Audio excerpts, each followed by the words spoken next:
Hello and welcome to Turning of the Wheel. My name is Chris Flisher, and as you know, this is a show about astrology, art, and spiritual adventure. And we're going to be talking about, we're going to further our discussion about the planets. Now, as I mentioned to you in the episode about Jupiter, or one of the other ones about Mars or Venus, we're talking about the planets because the planets have characteristics. Each of us has all of the planets in our particular horoscope chart. So they're there, and we have to learn how to work with them. When we know where they are in our chart, we can work with them, and they can be our greatest assets, and it's a way of harmonizing and synchronizing yourself with your own personal sense of destiny. It's why astrology is so fascinating to me. The planet we're talking about today is the great planet Saturn. It's the one up there with the rings around it that we all know as it's the most famous, probably one of the most famous planets in the solar system because of its unique characteristics. Those rings, just a phenomenal piece. It's what's known as an outer planet. The planets from Jupiter, Saturn, Uranus, Neptune, and Pluto are considered to be outer planets as opposed to, and they're called what's referred to as transpersonal planets, transgenerational planets in that regard, because they apply to a larger body of work. Saturn spends about 28 years going around the wheel, the great wheel. So it spends about 2.5 to 3 years, depending upon the retrogradation, in each sign. And while it's in your sign, you will know it's there. Saturn is the planet of time. It's the planet is represented in Greek mythology as Chronos, which refers to time. And the reason time is associated with Saturn is because time is the lesson teacher. And Saturn in the chart is where we learn our lessons. It's where we find our hardship. It's where we find sort of the dutiful person. This is where we find ourselves drawn to our sense of responsibility. The strongest word for Saturn is responsibility. This is the one word, when we associate planets or anything in astrology with one word, it makes it easier to understand and remember. So think of Saturn as responsible. Saturn, I always use acknowledge it as the person who, the influence in your life that allows you to get things done. It allows you to make your deadlines. It allows you to pay your bills. It gets you to pay your tax bill on time. All of those things are very Saturnian. It's this responsible part of the chart. And it manifests itself differently in signs, and it also manifests itself differently in houses. And the way you find that out is by understanding your real, true birth chart. Your real birth chart is going to orient the house and tell you where the Saturn is in your chart based on your particular time of birth. www.turningofthewheel.com is how you can contact me, and I can tell you where that is in your chart. I can set up a time to talk. So let's talk about Saturn a little bit. Saturn is the great, as I mentioned before, the great responsibility bearer. It has this great sense of duty. Let me just read a quick passage to you out of the book here, so it'll help give you a little bit more clarity. In infancy, Saturn's touch is gentle upon the malleable clay of sentient substance. This is sort of where we feel it taking care of a part of our character. As time presses on, however, the grinding edge is sharpened on the inexorably revolving wheels of fate which shape the hardening form. For some individuals, this compulsory polishing of character entails resistance, friction, and pain. Then Saturn's mill wheels are regarded as gears in a malevolent mechanism which relentlessly crushes and pulverizes whatever has become withered or encrusted with extraneous matter. Only those who submit willingly to this refining process can shed their dry husks and become like grain, which having been threshed, ground, and kneaded, is transformed into bread, the staff of life. So here is a very good summation of what we think of when we think of Saturn. Saturn is the great responsibility. It's sort of that, and the way they're referring to it there in very colorful language, I agree, is sort of this honing of the character. When we know where Saturn is in the chart and we work towards, and you will work towards responding to that, it will force you through hardship sometimes to rise to your greatest sense of potential. Very important. So let's go through. Saturn, as I said before, remains in a sign for about 2.5 years as it goes around. It goes around every 28 years. And when it comes back to the 28, 29-year period, you'll have what's known as the Saturn return. The Saturn return, when you're an individual, and if you're 28, you're 29 years old, you're just about hitting your stride. It's a time when people tend to get married, buy houses, have babies, graduate from college with extended degrees. All those wonderful milestone type of events happen when an individual turns 28 to 29, in that period of range. And so as it's going through, passing your sign at that point in your life, you're going to see it.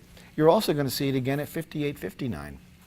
When sort of the rewards of a life of 28 years of hard work, perhaps raising the children and paying the mortgage and going to work every day, you reach that 58, 59 year age point, and it's sort of time to look at yourself and say, okay, now what do I do for myself now that I've taken care of that? So it's really about doing the right thing, always about doing the right thing, being responsible and being dutiful and duty bound, and also accountable. Accountability is very important. So I'm going to go through the signs quickly, and then I'll go through the houses as well. Saturn in Aries. Aries is a very impulsive, quick-fire, quick-moving, quick-thinking leader of people. This is what Aries does very clearly. It's the ram. It's the leader. So Saturn in Aries is going to be a generation of people who are sort of duty-bound to start things, to create new processes. This is where you might see new initiatives come to light, things that are very important with regard to moving the ball down the road, for example. Okay, this is very important to see it. So there's that sense of leadership that's there, that sense of initiation is very strong with that. Saturn in Taurus has a much different characteristic. It is more of and all these things I'm talking about are generational, don't forget, because it's in that period of time, 2.5 years, 2.5 to 3 years, that we're going to see people born with these signs. Saturn in Taurus has that duty-bound quality as well, and I find that the best word to describe it there is steadfast, that sort of reliable steadfastness that makes sure things get done. Tenacious, sort of sometimes sobering and not very frivolous, sort of, dour in some regards, serious kind of person, conservative are other words. That's what we find there. When we see Saturn in Gemini, we see a person who's very good with research, very responsible when it comes to finding out details and writing, very scrupulous, very good editor. This would be a great place for an editor. You find someone who works very well with words, and they are expressing themselves through that editorial process of making sure things are right. Again, we're getting back to that word of doing the right thing, the responsible thing. That's a very key word. As we continue on, working our way with Saturn in Cancer, we're going to see a characteristic, and you'll see this with many people, a characteristic of duty-bound quality towards the home and to the mother. You might find someone who spends a lot of time honoring his mother, or spending time in the house, working on the house, making sure that is properly, making sure it's the right direction, doing the right things at the right time. It's a very strong sense of accountability with regard to the house and the family. That's that warm, nurturing part of our lives. We move on to see Saturn in Leo. We see a quality of this sort of the responsible, creative person. So we find Leo to be very creative and flamboyant and very much of a leader. But we find that the Saturn quality, as is represented there, is very much more about the ability to be creative and responsible at the same time. We see that real sense of responsibility there. When we move on to Saturn in Virgo, we'll see another whole batch of people who come through with the same characteristic. And when we see these batches of people, these people who are born within 2.5 to 3 year window, we'll find people who have similar characteristics. Now, it's going to vary depending upon which house they come into, where it lands, but they will have the similar sort of ambiance and sort of sense of homage to that particular characteristic. So when we see Saturn in Virgo, we see this accentuation of responsibility towards the facts and the figures. Detail-oriented is very important. Details are incredibly important. So there's going to be a certain drive towards making sure that that responsibility is there. As an overarching comment, by the way, Saturn is sort of the opposite of Jupiter. Where Jupiter is this big and abundance and optimistic, expansive, Saturn tends to restrict and hone in on the real job that has to get done at the end of the day. When we move on to Saturn in Libra. Libra is very much is the sign of balance. It's actually exalted there. It means it does very well there because Libra has this sense of social justice. There's this sense of balance. We need to find balance, and when you find balance, Saturn is very rigid in ensuring that that is done. You find people who are very responsible in this capacity. Saturn in Scorpio, When Saturn is in Scorpio, we find the tendency towards the ability to be very crisp and accurate with regard to what they find in the way of religious qualities, backgrounds, having to deal with large organizations, having to do with issues of life and death, a real strong penchant for that. So we would find people there who are more inclined to be, perhaps we might find someone who's very religiously inclined there because there's this real sense of reverence, sort of perhaps a monk, someone who's given to hardship because Saturn does sort of derive hardship. Then we move on to the Saturn in Sagittarius. Saturn in Sagittarius is more of a character that we would find with someone who is a very good student, perhaps, or very involved with religion, or perhaps involved in the travel area of the world, or perhaps someone who's very good about traveling and sort of is, very responsible in that regard. Again, the word is responsibility, always responsibility, and that's a very good characteristic. When we find Saturn in Capricorn, Capricorn and Saturn have a very good relationship. Saturn is the planet that rules Capricorn, and Capricorn is the home where Saturn does its best, because Capricorns are known for their strong work ethic. This is where they get up and they work hard, and they have that characteristic of getting things done. Very dependable. A Saturn or a Capricorn tend to be very good employees, and because they're so responsible with regard to the type of work that they want to get done. They always get the job done, so it's very good. Capricorn's an earth sign.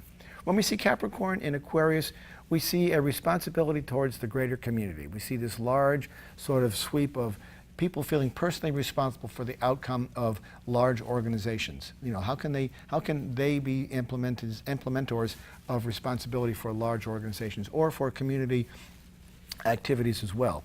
This is a very important piece of what that is. And it's important to understand that when you have Saturn in this particular sign, your focus and your sense of duty, your sense of responsibility will be towards the greater community. So you might find somebody involved with the ecology or the environment, perhaps, because there's a sense of duty towards the greater sense of the globe, this global community. Finally, we see Saturn in Pisces. We would see a person who has a very good eye for, and is particularly good at deriving fantasy, creating fantasy, and being sort of responsible for fantasy in some ways. It's also the area, Pisces is the area where we'd find artwork, and we'd find people who are also religiously inspired. There's a really strong characteristic there. So when we find that there, it's important to understand what that's going to be like and get that strong sense of, a very deep thinking, philosophy, religion kind of characteristics, which you'd find there with Saturn there. So Saturn is important in that regard. I also want to talk about Saturn with regard to how it works through the houses. Now, when Saturn is in the first house, this is where the ego is, as I mentioned. When Saturn lands in the first house by the orientation of the chart at birth, and this is only determined by the time of birth, the time, not the date. We will know where your sign, we will know by the date of your chart, of your birthday rather, which sign Saturn is in, but we will not know which house that's in. The houses are determined by the time of day. That's what's called the ascendant. So you have to turn that, and that's only an astrologer can do that for you. www.turningofthewheel.com is my website. If you want to contact me, I can help you. So Saturn in the first house is the one that is a very responsible person. It's a very person who is someone you can depend upon to pay the bills, let the dog out, buy milk, make sure the car's got gas in it. They're very responsible, and they oftentimes they think ahead of where they are, so that they are responsible. They're the ones that are sort of the last one out of the house in the morning to make sure everything is turned off. They're probably the last one to bed at night too as well, making sure the lights are off and the dog is in and everybody's snuggled and tucked in right. Very responsible areas, the first chart with Saturn there. When Saturn is in the second house, we find someone who's very good with money, is sometimes not always very practical. Practicality and pragmatism are two strong words that apply to Saturn. So when we find it in the second house, we're going to see a person who has a very strong responsibility with regard to money and holds money in high regard, and is therefore very, very knowledgeable and very stringent in their spending habits. They are very focused and understand the responsibility of how to spend money, and especially important in that regard. So the good person, if you have a banker with a Saturn in the second house, you're going to have a person who takes good care of that, or it also can be the sense of accountability, very accountable for the money that they spend. When we see Saturn in the third house, we're going to see that individual who's very good with regard to writing and a very thorough researcher. Research and writing and communication are very key third house components. We see this all the time in newscasters, and people who have a sense of seriousness about them perhaps might have a third house Saturn. It might be very much that sense of sort of that drive to get the details right, drive to make sure the sentences are structured right, drive to get the editing right, to make sure that the page layout looks right. That's where you might find these sort of characters involving communication primarily. When we see Saturn in the fourth house is the house of the home. It's the house of the nurturing. It's the house that's ruled by the moon. So it's got that strong sense of maternity to it. When we see Saturn there, we see someone who's incredibly responsible with regard to the family. Now, not everybody has these characteristics. This is what's important. But a person who has Saturn in the fourth house is going to be very duty-bound to the house and the betterment of the family. Or the family may be their biggest sort of worry in some regard, because Saturn draws your focus to things that need to be fixed. So you might find that there as well. Saturn in the fifth house is very much about creativity. As I said before, it's the house ruled by Leo, so there's that big creative quality to it. And when we do that, we see Saturn being sort of the very hard practicing musician, perhaps. We might see the person that spends an awful lot of time trying to nail something, trying to get it right, and very good with regard to being, sort of that the motive that it takes to be a musician or an artist requires hours and hours of practice. And that's sort of the slave driver that Saturn becomes in the fifth house. There's that strong sense of, come on, get this job done, and that will be a driving factor. Saturn overall is a very positive characteristic. Many people run from Saturn feeling that it's a negative quality. It can be tiresome, and it can be trying at times to work with Saturn, but it will always have your back. It's very good for that. Saturn in the sixth house is where we might find someone with a very strong work ethic. Someone who has a strong work ethic would be someone who gets to work on time, clocks in on time, gets there all the time, puts in overtime, does all the work they have to do, and work becomes quite a bit of a focus for them. They are very oriented towards the sixth house is very oriented towards the healing arts and health in particular, and service of some sort. So you might find someone who's very oriented in that regard, or you might be yourself. When we see Saturn in the seventh house, we see someone who is incredibly loyal, typically, to the relationship, someone who puts a lot of time and effort into the relationship. Now, oftentimes couples are not evenly balanced. There's a sense of one person doing more than the other. If a person has a Saturn in their seventh house, it's more likely that they're going to be doing the heavy lifting. They're the one that's going to be doing a lot of the extra work. They're the ones that are going to be putting time and effort and sort of really paying homage again to the relationship, the betterment of that relationship. That's where the hard work will come in from. When we see Saturn in the eighth house, we might see somebody who's very good with banking, estates, wills, legal institutions, insurances, and stuff like that. Also dealing with the elderly. This is a very strong place because it's the house of sex and death. I mentioned that earlier. But sex and death are the regeneration. It's the sense of regeneration. Out of every death, there comes a new birth. Out of every birth, there is a death. It's that cyclical action that we see in the eighth house. Very regenerative and indicative of a person who has this ability to be stringent and dutiful and organized and loyal in that area of their chart. That's the eighth house, which is the house I mentioned, all those. When we get to Saturn in the ninth house, we see the responsible professor. This is the person who's very good at communicating and teaching. Also, we would find the person here who has a very strong religious leaning as well, but more so that of travel. And travel is a metaphor for expansion, its ability to expand.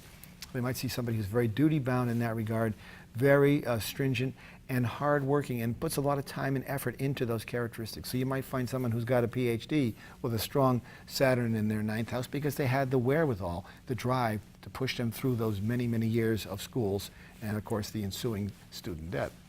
When we see Saturn in the 10th house, as I mentioned, 10th house is the house of occupation. Occupation does not necessarily imply job. It just implies how you spend your time. If you're a student, full-time student, and you've got Saturn in your 10th house, that is your occupation. But the most important thing about Saturn in the 10th house is that it does tend to make a very, very productive and reliable employee. Because it is ruled by Saturn and because it is ruled by Capricorn, and the 10th house is the house that it rules, it becomes very much of a work-oriented area. And when that is strongly characterized and strongly placed in the chart, we see a person incredibly detailed, incredibly hardworking, the person that puts in the extra hours, who is very much of a relied upon team player, very much of an important part of the overall structure. When we move on and we see Saturn in the 11th house, we find the area of the chart where we find they're working with their friendships, their clubs, their groups, their civic organizations. This is the area where we find people collecting. So you might find someone in a church organization here, perhaps, or other sort of characteristics. It's a very important piece of what it is to be a team player, and you put a lot of energy and effort into that, and that is what draws a lot of your attention. It pulls you in. Wherever Saturn lands in whatever house that we've talked about, that's where you're going to get pulled in, where you're going to feel that pressure to do better. It's very much of a motivator in that regard. Then we move on to Saturn in the 12th house, and we find a person who's perhaps rather conservative, very serious about concepts of transition. How do we transition people? It might be someone who does hospice work, for example, because that is the area of transition. It might also be someone who has a strong ability to bring new things to light. It's about being there and being responsible. More than anything else, Saturn in the chart represents the area of the individual where they can be depended upon. What is it? Can you depend upon a person? Can a person with a first house Saturn be responsible? Absolutely. They're very responsible. In many cases, they may be over-responsible. So responsibility by itself is an interesting concept, because sometimes by being responsible, we enable those others in our lives. And this is important when we see Saturn in the first house, we see Saturn in the 4th house, we can see it in the 10th house. When you have people who have those strong placements, they may enable other people by sheer virtue of their ability to be overly responsible. So let's just run an example. If you have a person with a Saturn in the 4th house, they may be overly responsible with regard to the house. They may be the one, as I said earlier, that picks up the milk, makes sure that the heating bills are paid, makes sure the electricity bills are paid, and cleans up the kitchen. But other people in that household may see that characteristic in them and say, well, I know that they're going to take care of it, so I don't have to. That is what I mean by enablement. It's not as if you're allowing them a free reign of the house. It's by your diligence as a Saturnian character to do that. Now Saturn, as I mentioned before, is clearly the planet that has the most ability to sort of bring out this responsible. Now when you have a Saturn return, when Saturn goes around the whole wheel and returns back to where it was when you were born, people have often heard that commentary about the Saturn return. It's notorious in astrology. But what it really comes down to is a time to come to terms, put the work in, to make your life better and more fulfilling. This is a time when people decide to quit habits, they decide to start new relationships, graduate college, buy houses, have children. This is a very, very much of a responsible time. This is the very first Saturn return. So you'll find people in your life who are in their 20s and 30s, late 20s, early 30s, who are just at that point in their lives where they're beginning to put their feet down finally and put away the toys, literally, and get on with their lives. Oftentimes we'll see people going back to school at this point in time, because it's that return. It's like, okay, I've got to get something done. And there's that overarching sort of inalienable pressure that Saturn exerts on us to do the right thing. It's always that thing. It's always that doing the right thing. One of the analogies I use when people have a Saturn return, this is when Saturn returns to where it was at your birth, because when you were born, all the planets were placed in a certain part of your chart. They were all in an array. Generations have different characteristics that they share because of that planetary alignment. But where you have it in your particular house, that's where I said based on the time of birth, that's where you're going to find the greatest deal. Now when we find the Saturn return, one of the best analogies I use for that is sort of like swimming with shoes on. If you jumped into a lake with a pair of sneakers on and you were swimming, you could keep yourself afloat. You'd be able to float, you'd be able to swim, everything else you'd be able to keep going, but it would be a lot harder. That is what a Saturn return is like. It's sort of that, okay, I've got to do a little bit more. I can't keep skating by here. I've got to do a little bit more to make sure I get things right. So this is an important characteristic of what it is all about. So when Saturn returns, people sort of run for the hills and they groan and they say, oh my gosh, it's Saturn return. But what that Saturn return does is it gives you the opportunity to really step in, grow up, and do the right thing. And therefore, I see Saturn as very much of a real backer of the individual. It's what helps you get through adversity. It helps you get through, it sort of tests your mettle. And that's an expression that refers to testing your abilities to be responsible. Can you be dutiful? Can you be accountable? Are you the type of person who has the authority to carry that through? Another analogy I use is kind of walking around with a backpack on. If you spent your whole day walking around for 2.5, 3 years, walking around with a backpack on, you'd be tired. You'd be very, very tired. And you'd feel that weight on you, and you'd want to get lifted. You'd want to have it just be taken off. But that is what Saturn is like. You can do everything you have to do. It just seems that life is a little bit harder. And you would know that by the placement of Saturn in your chart at the time. If I were to cast a chart of your natal chart, I could see where it was natally, where it was going to be all your life. Then we run what's called a transit chart, which it shows where it is in your life today. That's where you'd be experiencing hardship. You'd be experiencing hardship or a renewed sense of responsibility in a certain area of your chart whenever Saturn is moving through that part of your chart. Very, very key, important piece. Where Saturn moves in your chart as it goes through that that yearly cycle, that's where you're going to be feeling the hardship. Some people are going to feel the hardship at home. Some people are going to feel the hardship with their relationship. Some people are going to feel the hardship with their health. They've got to go out and they've got to lose weight. They've got to go run. Change their diet. These are areas where Saturn will not let you hide behind anything. If you have a problem, if you're overweight, if you are having a problem with your health and Saturn is in your 6th house, you're going to be taking care of it. You're going to have to. You can't ignore it. This is one of the things about Saturn that I like, because Saturn is like having a deadline. Saturn is like having April 15th be there, where you have to march to that date, because that's tax date in the United States. It's like having anything else like that. You've got to march to that time. Paying the bills. Those are all responsible things to do. So responsibility is the one takeaway word that I would use for Saturn. And wherever it is in your chart today, and over the next 2.5, 3 years, that's where you're going to be finding you put the greatest effort in. If it's in your 3rd house, for example, you might be back in school, because that's the house of research and writing. You may be back in school, writing term papers and going to classes at night, stuff like that. Things that seem very tiresome. But that's where you're going to find Saturn. Always is the case.